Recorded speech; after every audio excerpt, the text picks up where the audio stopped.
السلام علیکم، میں ہوں سرمد بلوچ۔ آئیے آج آپ کو لے چلتے ہیں ایک تاریخی جگہ پر، ہمارے ساتھ رہیے گا۔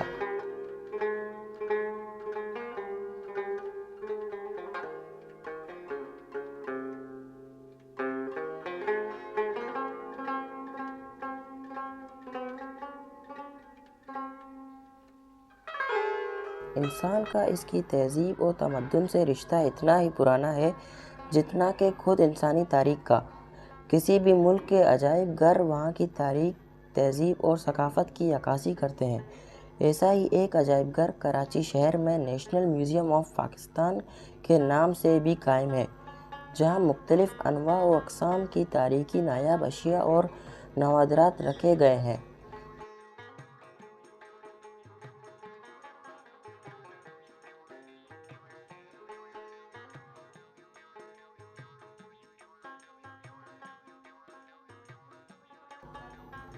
نیشنل میوزیم آف پاکستان 1951 کو تاریخی عمارت سب سے پہلے ایک انگریز کمشنر سر باٹلے فریئر نے 1871 میں اس وقت کے مشہور زمانہ ٹاؤن ہال فریئر ہال کی اوپری منزل سے اس کا آغاز کیا۔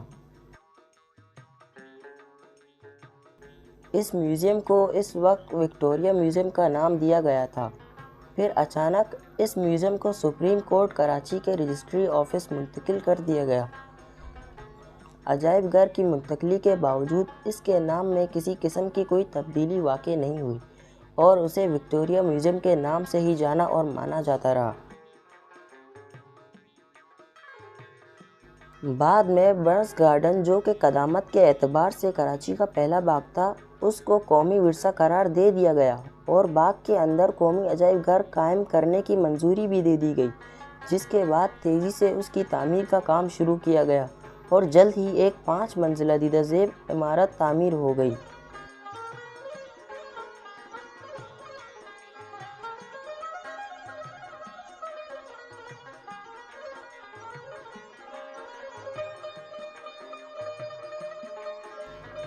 یہ برنس گارڈن کے احاطے میں 1969 سے قائم ہے۔ 1929 میں قائم ہونے والا یہ کراچی کا پہلا باغ تھا جو 25 ایکڑ اراضی پر مشتمل تھا۔ اس کے بعد وکٹوریہ میوزیم کے نوادرات، جو کہ مختلف وقتوں میں کبھی ڈی جے کالج اور کبھی سپریم کورٹ کے رجسٹری آفس اور دیگر عمارتوں میں رکھے گئے تھے، ان نوادرات کو اکٹھا کر کے نیشنل میوزیم کراچی کے اندر منتقل کر دیا گیا۔ ابتدائی طور پر یہاں 2 یا 3 گیلریاں شروع کی گئیں، جن میں قرآنی گیلری اور گندھارا آرٹ گیلری شامل ہیں۔ بعد ازاں قومی عجائب گھر کے اندر لگ بھگ 8 سے زائد گیلریاں قائم کر لی گئیں۔ نیشنل میوزیم پورے پاکستان کی ثقافتی اہمیت کو اجاگر کرتا ہے، جہاں پتھر کے دور سے لے کر قیام پاکستان تک کے صدیوں پرانی نادر اشیاء رکھی گئی ہیں۔ عجائب گھر کی انڈس سویلائزیشن گیلری میں پاکستان میں بسنے والے افراد کے قدیم لائف اسٹائل کو دکھایا گیا ہے، جس میں پنجابی، سندھی اور بلوچی طرز کے عکس نمایاں ہیں، جنہیں مجسموں کے ذریعے دکھایا گیا ہے۔ ایک جانب قدیم دور کے مصوروں کے فن کو نمائش کے لیے پیش کیا گیا ہے، جبکہ کراچی میں قائم عجائب گھر میں قرآن گیلری اپنی مثال آپ ہے۔ دوسرے جانب لوہے کے نادر زیورات رکھے گئے ہیں۔ ایک جانب جنگی اشیاء ہیں جو جنگ میں استعمال ہوا کرتی تھیں۔ اس میں لوہے کی آہنی تلواریں، لوہے کی ٹوپی، تیر کمان، چاقو، چھریاں شامل ہیں۔ قدیم زمانے کے مٹی کے برتن بھی ہیں۔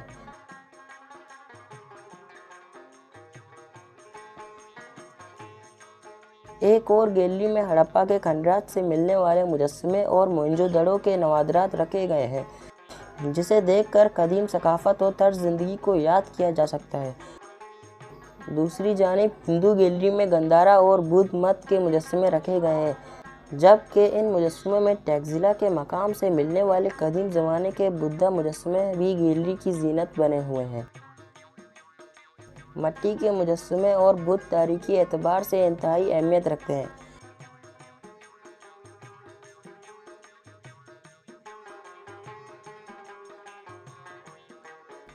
ایک جانب قدیم سکوں کی گیلری ہے، جہاں 6 صدیوں پرانی چاندی، تانبے کے سکے اور مہرے رکھے گئے ہیں، جو پرانے زمانے میں استعمال ہوا کرتے تھے، جبکہ یونانی دور میں استعمال ہونے والے نادر سکے بھی نمائش کے لیے رکھے گئے ہیں۔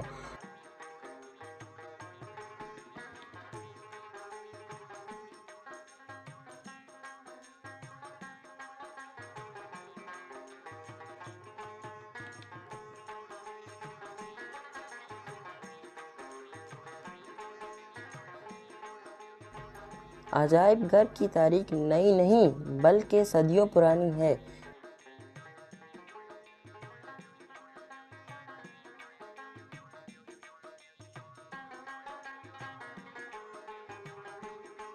ابتدائی طور پر قدیم ترین نادر و نایاب نوادرات کو محفوظ کرنے کے لیے عجائب گھر قائم کرنے کا رواج 17ویں صدی کے اواخر اور 18ویں صدی کے اوائل میں ہی شروع ہو گیا تھا، مگر چونکہ اس وقت عجائب گھر قائم کرنے کے لیے کوئی محفوظ چار دیواری تو نہیں بلکہ کھلے آسمان ہوا کرتے تھے جہاں قدیم نوادرات کو نمائش کے لیے رکھا جاتا تھا، اور تاریخ میں دلچسپی رکھنے والے لوگ جوک در جوک ان عجائب گھر میں جاتے تھے۔ اس کے بعد عجائب گھر کے قیام کا سلسلہ دنیا بھر میں شروع ہو گیا اور لاکھوں کی تعداد میں عجائب گھر قائم ہوئے جہاں نہ صرف انسانی زندگی کے ارتقاء سے متعلق نوادرات، آرٹ کے نمونے، مجسمے، مختلف ادوار میں استعمال کیے جانے والے زرعی اوزار، ہتھیار، کتابیں، سکے اور دیگر اشیاء رکھی جاتی تھیں۔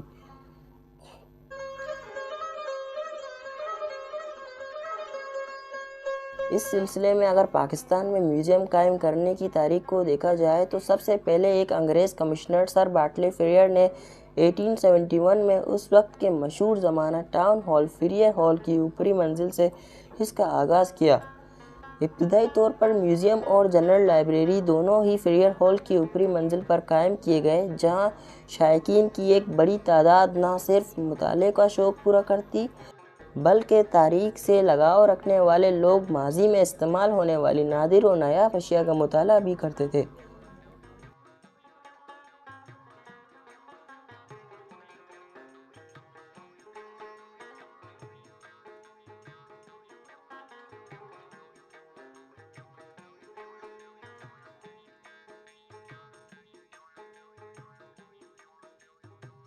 اس میوزیم کو اس وقت وکٹوریہ میوزیم کا نام دیا گیا تھا جبکہ لائبریری جنرل لائبریری کے نام سے مشہور تھی۔